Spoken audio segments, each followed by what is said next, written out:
The topics and opinions expressed on the following show are solely those of the hosts and their guests and not those of W4WN Radio, its employees, or affiliates. We make no recommendations or endorsements for radio show programs, services, or products mentioned on air or on our web. No liability, explicit or implied, shall be extended to W4WN Radio, its employees, or affiliates. Any questions or comments should be directed to those show hosts. Thank you for choosing W4WN Radio.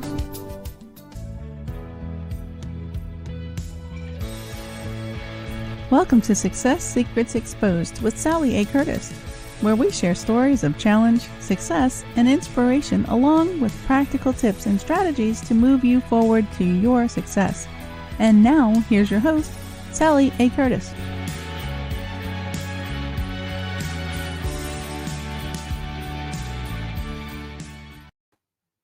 Good morning, good evening, and good day to you all.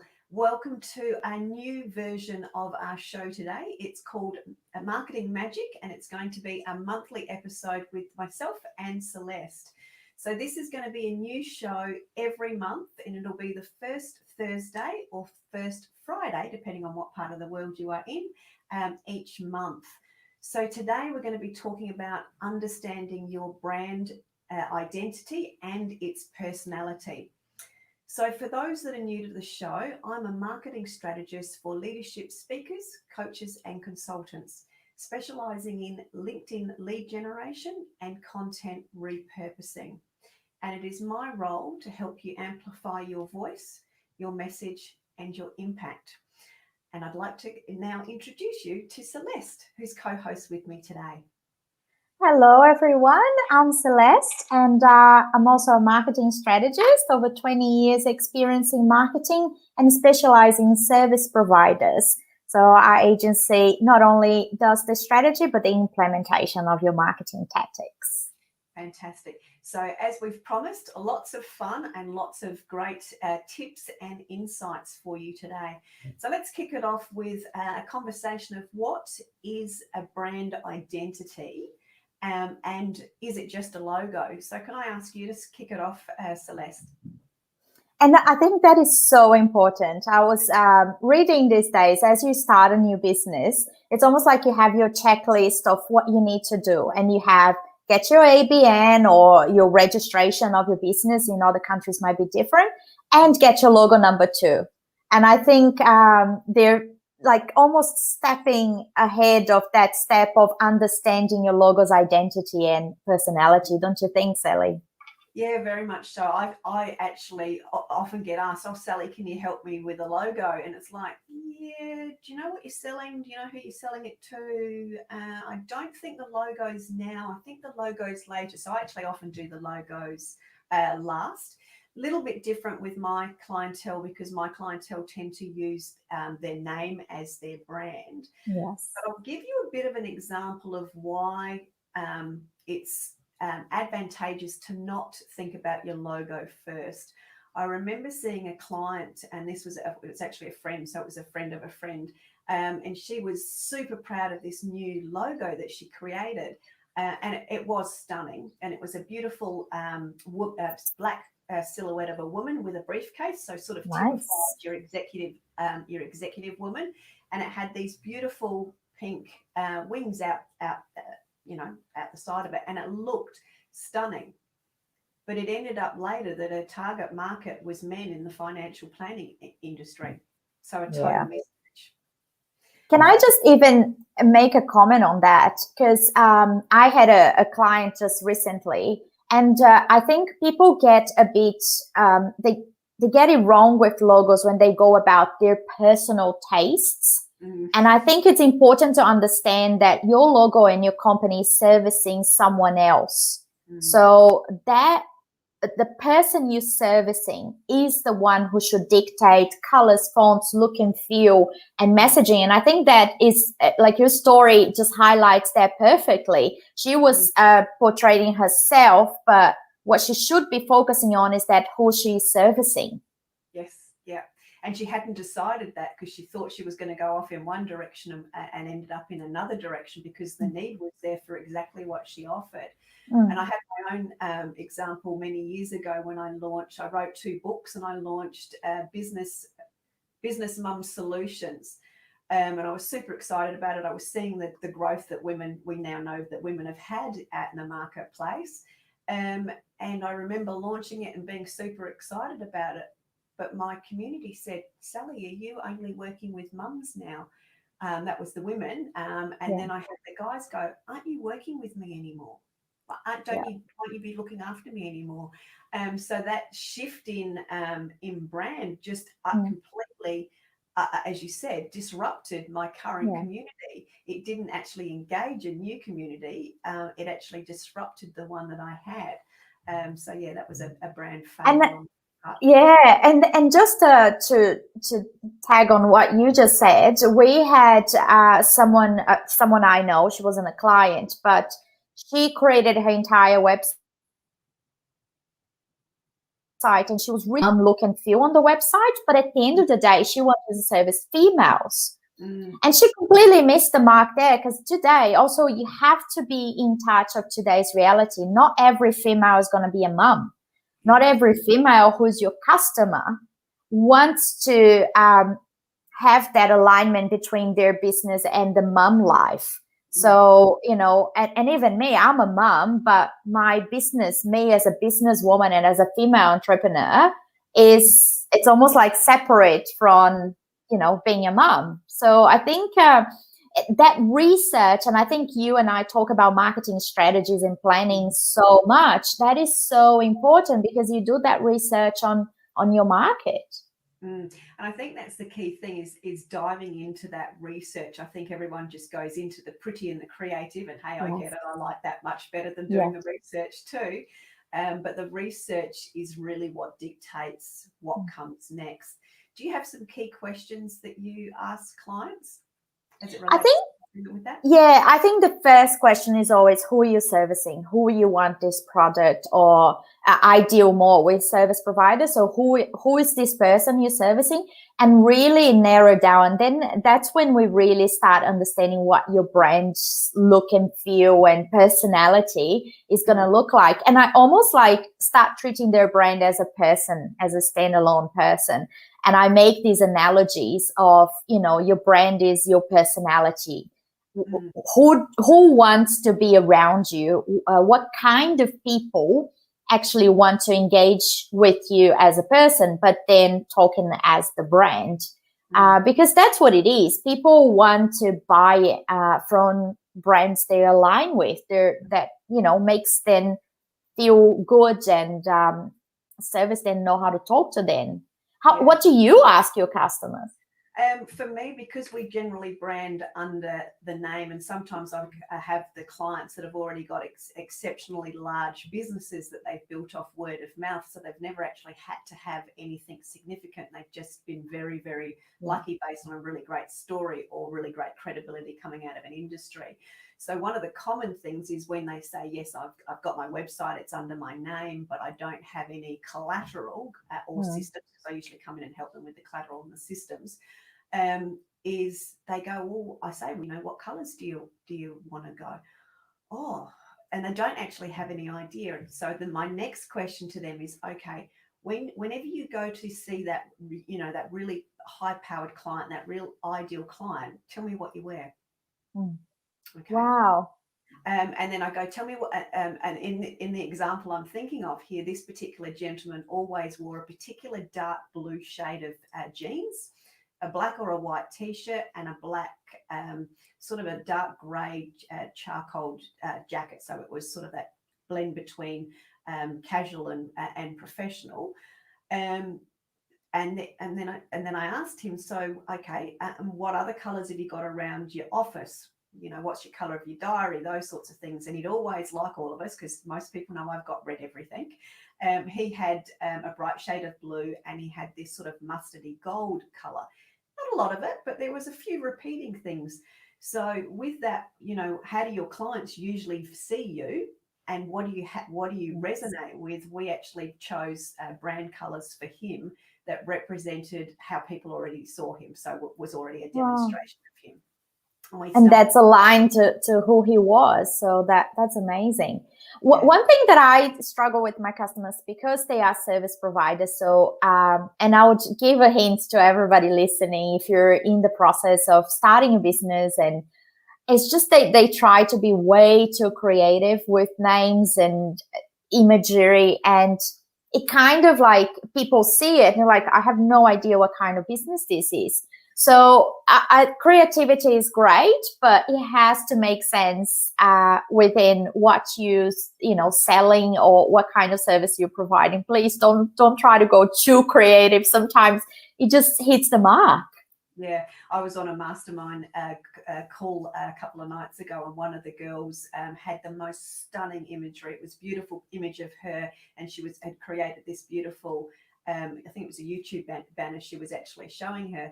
But the comments within the group was, but I don't know what you do, but I don't understand it. It's stunning, but so yeah, it's that when you get that hinky feeling or that pause point, then that becomes a problem. Yeah, absolutely.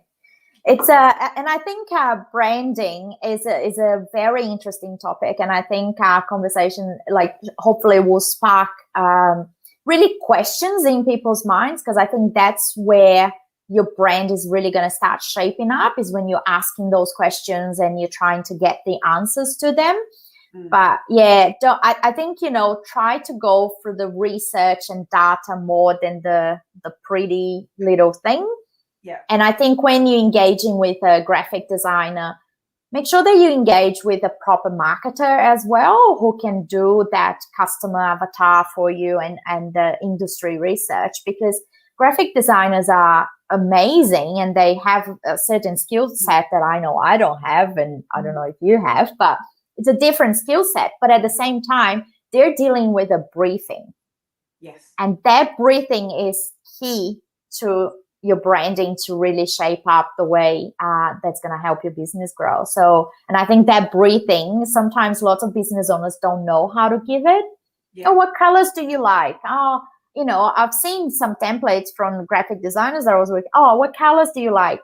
Yeah, that's not how you're going to get your branding, right? Oh, I love orange and blue and pink, and like, it's just not going to happen. It's going to be messy. And one of the key things just on that colours, because orange isn't orange until you actually look at orange and see how many variations of that there is. Yes. I go to a good old Dulux, which is a paint company here in Australia. I go onto their website and actually pull the colour swatches off of those. To show clients, are we getting close? Is this the blue? Is it this blue? Is it this blue? Is it this blue? And we use those then to find the actual color codes that your graphic designers will use. So that's something, a simple everyday tool. Go to your paint supplier's website to have a look at the sheer volume of how many blues or golds or oranges you could have, and then choose the one that aligns right for you, but also works well together as well. That's a great tip. I actually never used that one. I might steal it from you. Yeah, good. In the good old days, I used to go down to Bunnings and actually pick the colour swatch, but you can do everything online. and just on the color as well, since we're treating brands, like, we're talking about personalities and identities, which is a human being kind of conversation. So since we're kind of taking your brand to that human aspect of it, I think it's important to understand also the psychology behind colors and fonts and all of that. And I think that's where the research comes from. Certain colors will ignite certain feelings in human beings. And it's a psychological thing. It's in the mind. It's not a marketer's suggestion or anything. It's actually their psychology books about colors and how they make people feel, a sense of trust, a sense of fun, and also then understanding what kind of feeling you want your customers to feel when they interact with your brand. Is it an entertainment, fun kind of way? Is it an educational way? Is it a more corporate, financial way? And the colors will tell you a lot of that, I think. Yeah, very, very true. And I think with the colours as well, with that psychology, it also blends into with the psychology then mapping up or across to You know, what are their most current challenges? What are their desires? You know, what do they like to do? Does that color and the psychology behind that resonate with who they are, which is where it all ties in.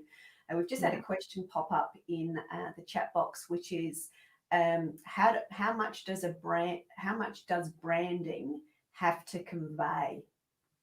Which is a great question. Okay, I'll let you start with that one. So brands need to convey the essence of you. Now, that's very much the essence of an individual because of who I work with, which is yourname.com, etc. But it needs to be able to demonstrate what you do and who you serve. It needs to be resonant with that. So if your brand is a name, it needs to, if you are soft and gentle, then your fonts and the way your name brand stands out needs to be soft and gentle. If you're standing more in that power, or you're standing confidently, then again it's going to have a different look and feel to it, as well as the colors that go with it. Now, in your instance with brands as its service provider, and they're actually it's more of a logo that's defining the what in a lot of cases that the brand does. Can you just share that? Yeah. And I think with the service providers, obviously you can't focus on one individual, right? So if you're an architectural firm or an engineer firm, it's not about that one individual that started the business. It's about how do you want your customers to feel after they interact with you? Mm-hmm. What kind of emotions do you want to bring to them? The stories that you tell, that interaction, that one-on-one between your brand with your entire business, anyone that works in your business. And I think that's how it shifts. So it's not about that one person. It's about anyone that works in your business, from the receptionist to the cleaner to the sales manager to the director and the CEO. They should make your customer feel the same way, which is the way your brand's going to convey. So I think that's the shift. It's a bit more extensive in terms of that alignment. And I think that's why with the bigger the business is, the more clarity you need to have around what your brand actually is. Beautiful. I'm just going to dive in a little bit more there, because I know the person who's put the comment in the box. Thank you very much, as always. So ease would be what people feel and see and resonate with your brand as such.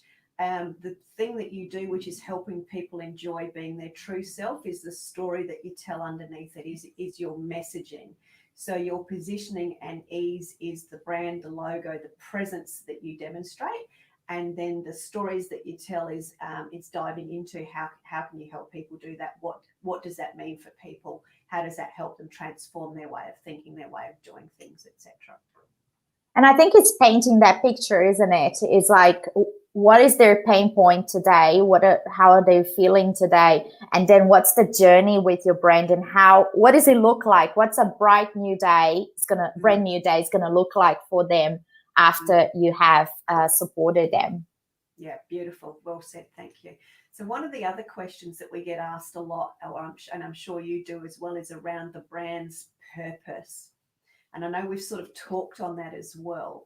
What are the pillars do you see as it relates to service providers as to what a brand purpose for a service provider, what would their main pillars be, or main key things for them to consider? And then I'll share mine. I think the brand purpose is, so I think you have to have like a big picture kind of approach to identify your brand purpose. So what we think about is just not about the service itself that you provide, but what does it look like? Like, what is the final outcome, the big picture outcome of that service, right? So I was reading a story, and the pillar needs to look into that. So nobody buys a nail because they need a nail. They need a painting in the wall, or they need to decorate their house, or they need to build a house. What do they need to build the house? Because they're starting a family or they're growing up. So it's just going deeper and deeper in this question. So you do not sell, so Bunnings does not sell tools and materials, and I'm not sure Bunnings actually translates to the US, sorry, but But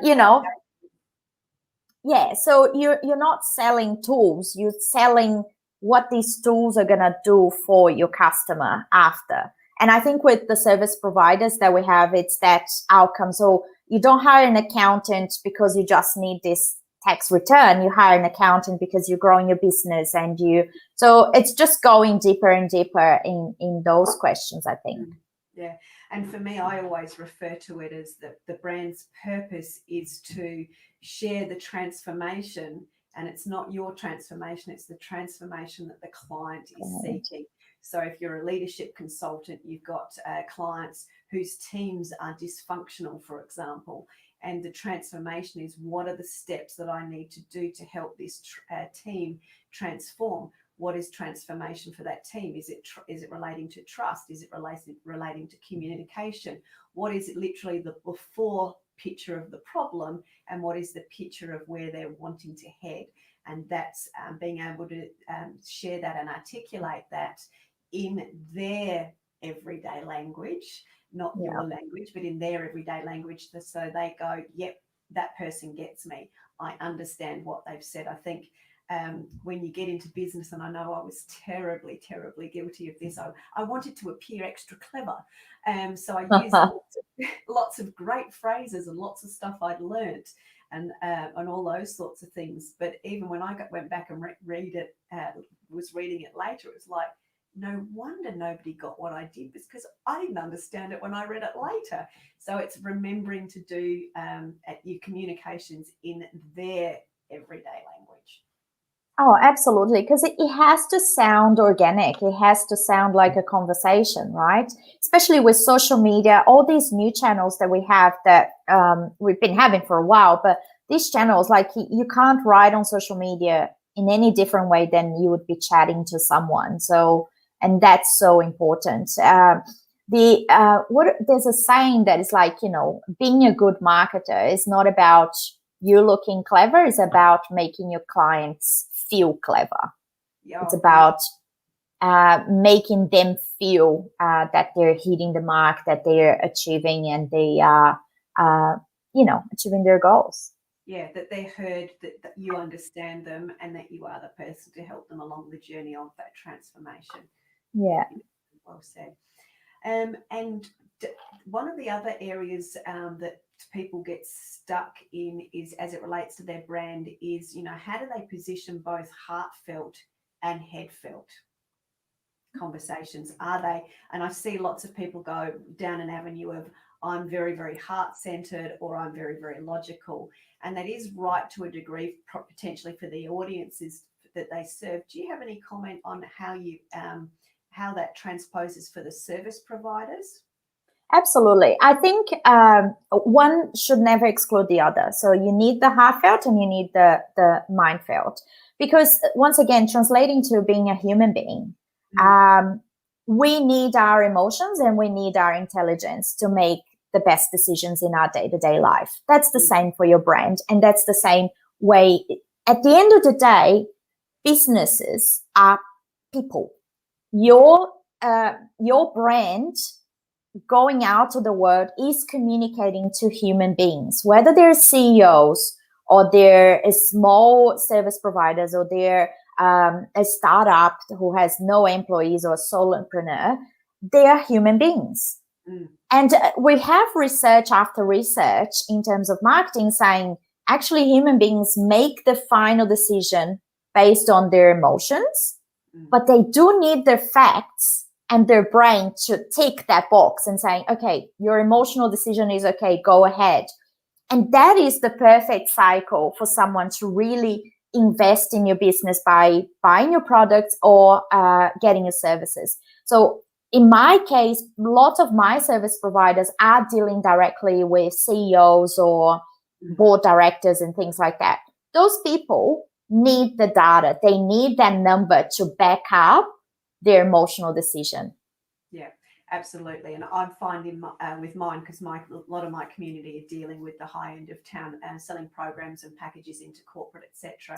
So they buy both the personality, because I really love that person, and they love the energy or the charisma or the knowledge, but they buy it based on, do they understand what's going on for companies like me? Have they had past experience?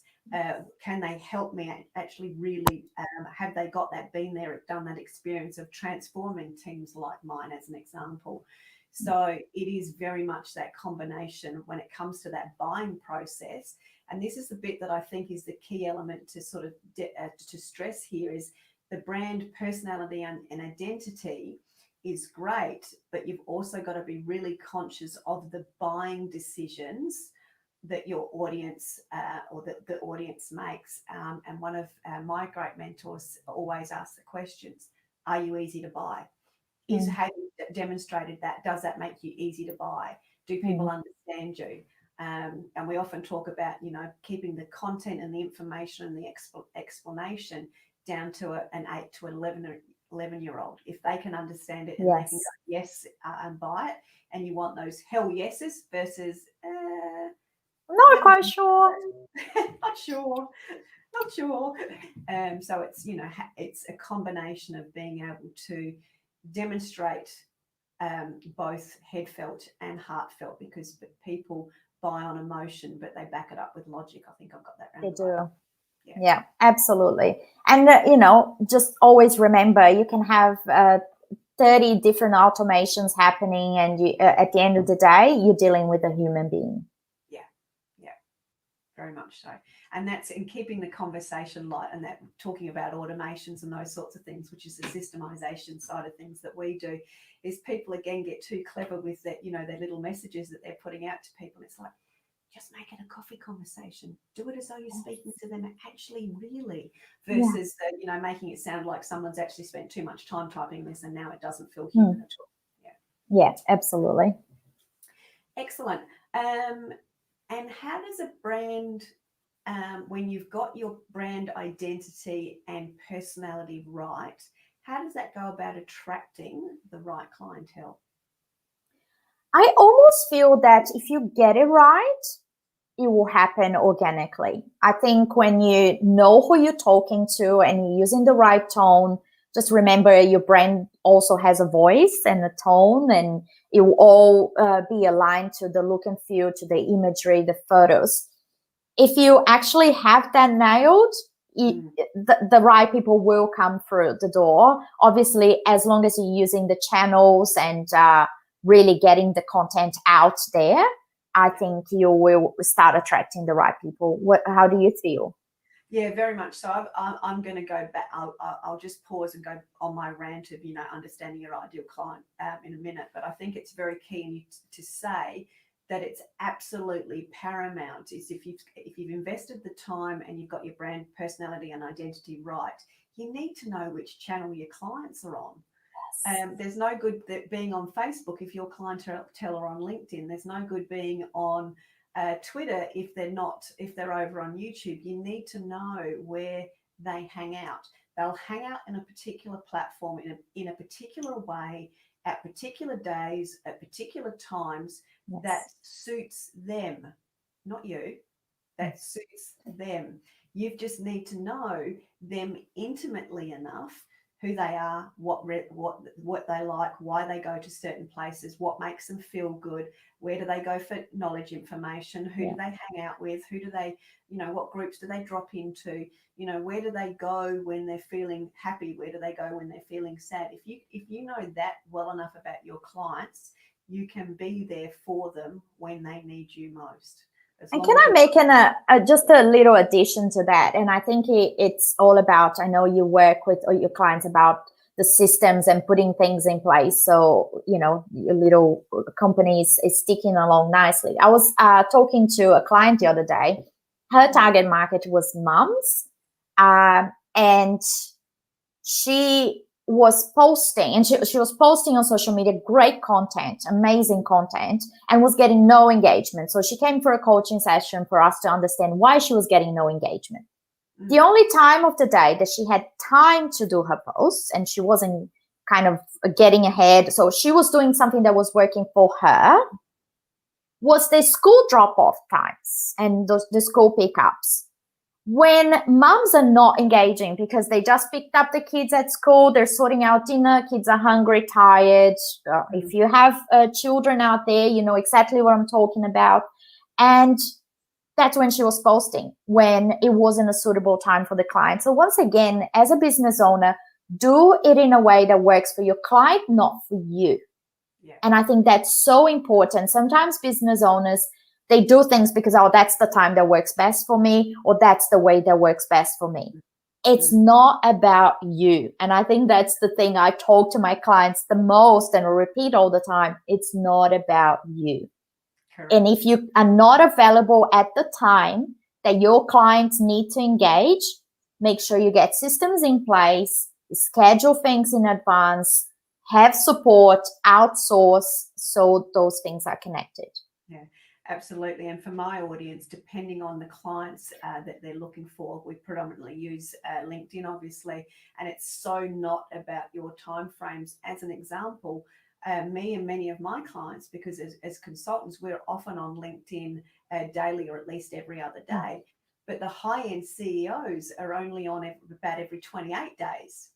And often the best time to actually get them is on a Saturday morning really early when they're having coffee in bed, or when they're planning late on a Sunday night for what they're going to do for the next day.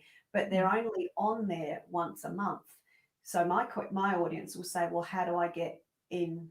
How do I know when they're going to be on? And the answer is you don't know, but you know habitually they're on those at those times. You just need to show up every week and be there when they find you.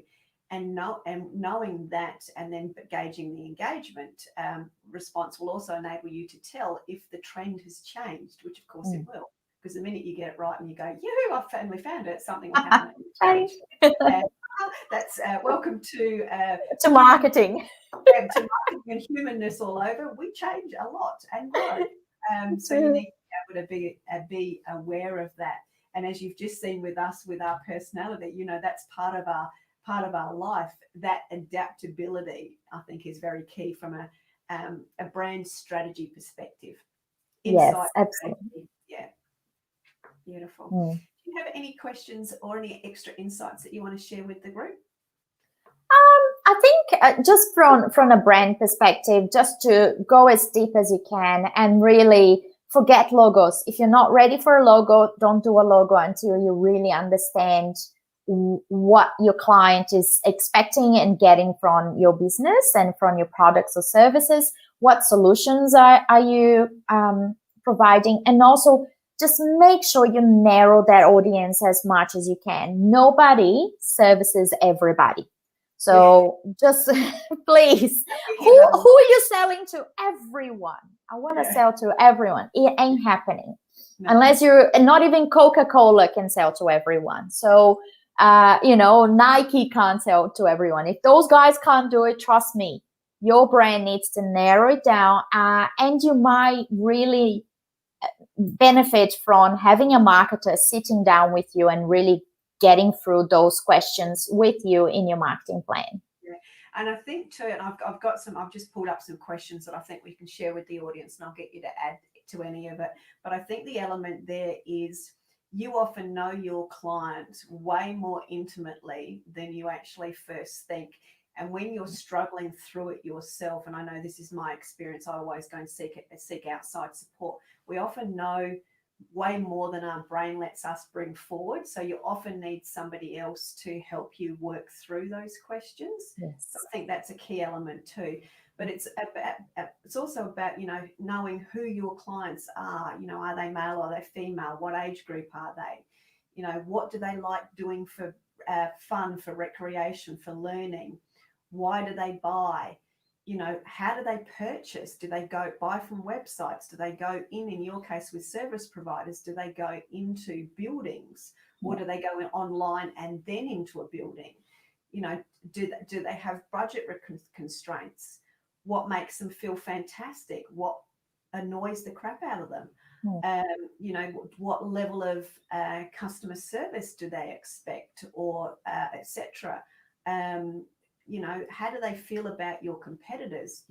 Who is there opportunities where a competitor's not serving them well enough in their eyes? those sorts of things. Do you have any other questions that could help people move forward with defining things?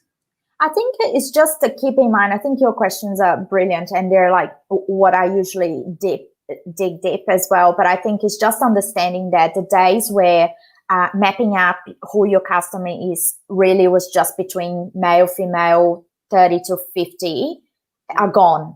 And I think if anyone has ever been through a Facebook ad kind of step by step and you see the behaviors and you see that's actually, I've recommended to a couple of clients to actually go through their Facebook, not necessarily to set up an ad, but go through the setting of an audience. And they actually could really identify lots of their clients. Say, oh yeah, I never thought of that, of my client as someone who does X, Y, and Z. But yeah, you're right. They have this, they've done that. So I think that's a good exercise to go through those step by step and think about your customer and where they fit in there. Actually, that's interestingly enough, that's something I've done with clients as well. And one of the key areas for us is often what books have they read? That's gives us significant insight. You know, have they read the 7 Habits of Highly Effective People, or follow Dale Carnegie, all those sorts of things. Books, what books they read, what movies they watch. Gives you an indication of where their values sit. Yes. And what actually motivates and inspires them. And that gives you some really good grounding when it comes to your marketing and your story and your messaging. And aligning your brand to who they are. So I think that's thing. Nobody wants to do business with a brand that is not aligned to what they believe and how they live their lives. Yeah, very much so. Very, very true. What do you have any insights, and I don't know whether you do much of this work as such, but when somebody's had a brand for a while and they decide they need to have a rebrand, because I think that's often another common question. We've got a couple of minutes so we can sort of dig into that a minute as well. Do you have any tips yourself, because of working with service providers, that when they decide they want to do a rebrand, where do you start with them? I think it's understanding first why. Why do you need to rebrand? I think that's my first question. I think sometimes people do it because it's trendy and it's like, oh, let's do a rebrand. We've got some budget in the marketing. Yeah. Oh, let's rebrand, so fancy. And also understanding that rebranding doesn't necessarily mean changing your colors or creating a new logo. Rebranding is actually understanding, okay, have my customers actually changed? People started like, I'm actually dealing with a client right now, working with a client on their rebrand because they've been in business since the 70s. And they started with a certain set of clients, so they're an amazing South Australian brand. And they've been in business for so long that obviously the client of the 70s, they're still servicing because they've been servicing a certain business from generations to generations, but now they need to incorporate the startups and the millennials opening their business and this new set of clients. So that's why the rebrand. So it's understand, why am I rebranding? Okay, you're rebranding because, you're either servicing different people or you're providing different services and products. So I think you start there. Yeah, I'm glad you said that because we've got some rebrands going on around the place as well in the arena I'm in, and it's sort of like, isn't this you've done this rebrand? Didn't you do this a little while ago? But nothing's actually changed. In other words, you've only just spent a whole heap of money on the marketing, but nothing's actually changed. Tick the box. Yeah, tick the box. I'm not serving anybody any differently. I'm not attracting anything new. So why was it relevant to rebrand?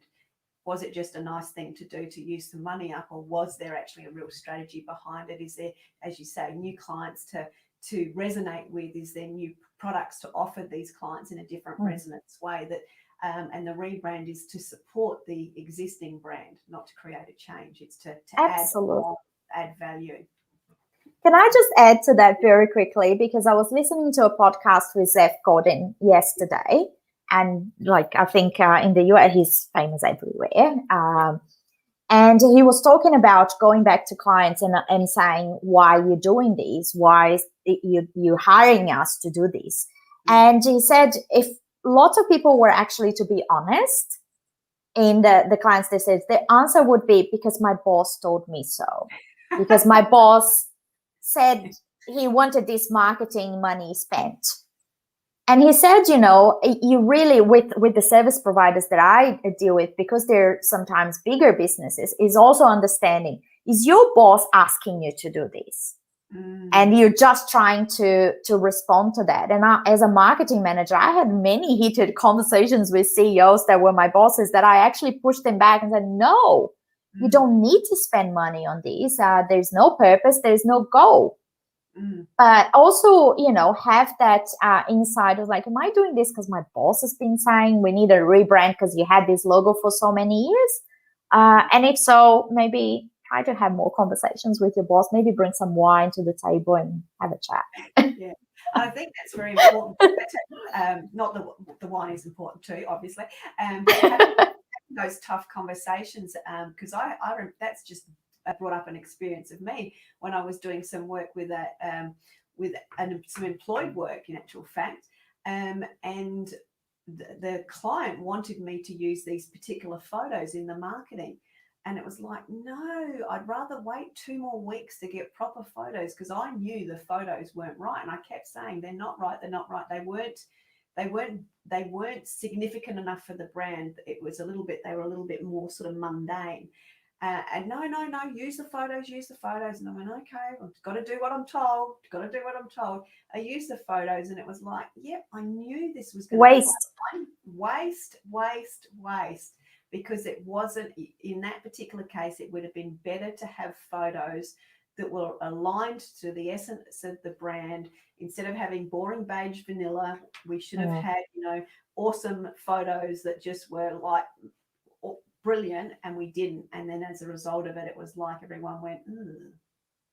And Sally, it's a hard one, isn't it? Because I appreciate it when you have a boss and a CEO comes with certain demands. Like sometimes you get stuck in just responding to it. And I think that's once again when it's really important to have a strategist who's going to sit down with you and actually then, okay, so since we're going to do this, what is the best way forward and how you're going to get the best return of investment? Understanding return of investments, not necessarily just financial, but where we're going to get something positive for the brand out of it. So you're not just ticking the box, but then you're creating a new opportunity maybe. Yeah, very much so. So it all comes back to if you're looking at your brand identity, your personality, it's all around that alignment, being clear with the why, the what, and the who, being very, very clear with the strategy.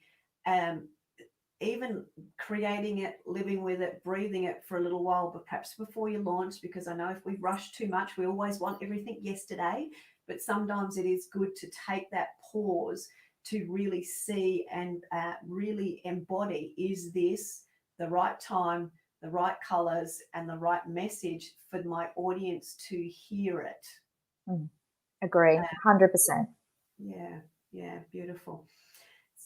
So just as a bit of a promo for what's happening next month. So next month, Celeste and I will be coming back again on the first Thursday or the first Friday of the month, depending on what part of the world that you're in.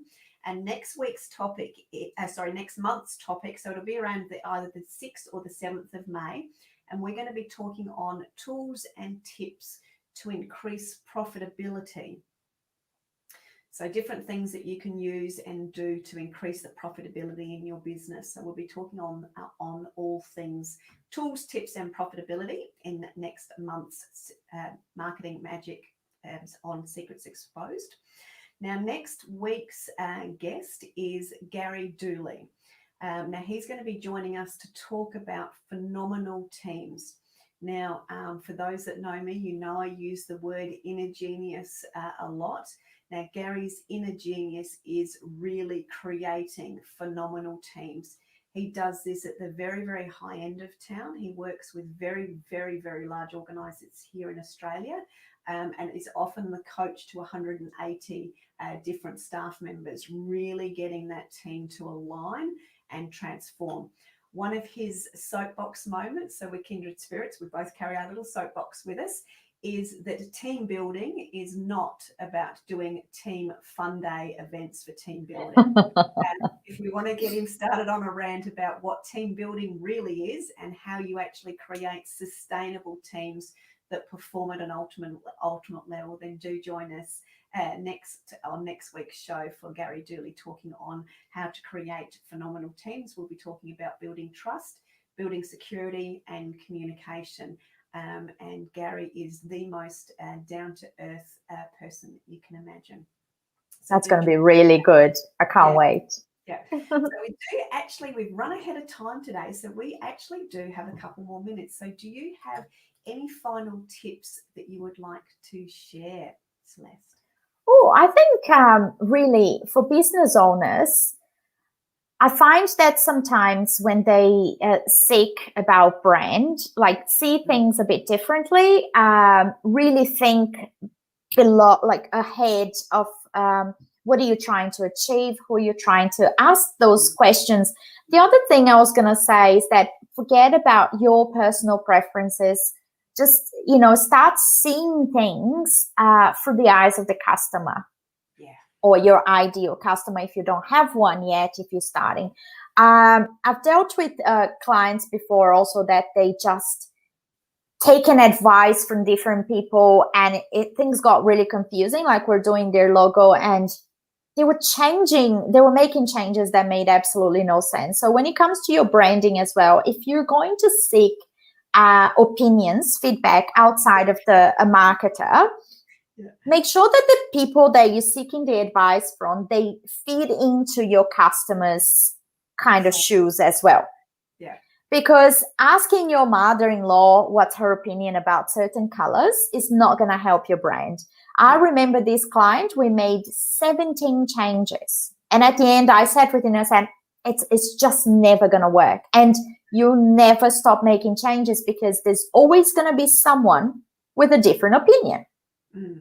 So, really understand who you're asking there. So when you come to a mass marketer, I never talk to my clients about my personal opinion about logos. I've guided them to create logos that I absolutely adored, and I've tried to create logos that weren't for me because I wasn't their target market.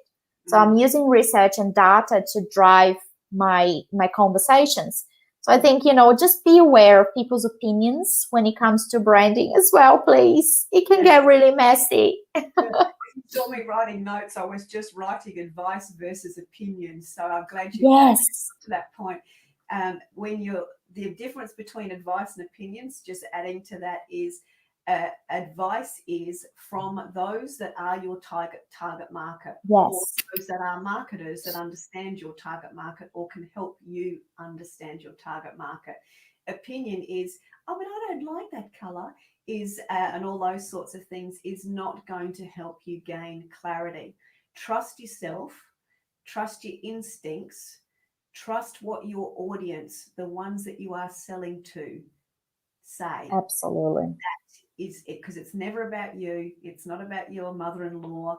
It's not about what you like. It's all about your client. It's about their timing, what platforms they're on, what things resonate with them, what things annoy them, and what makes you stand out is understanding all the elements of them intimately.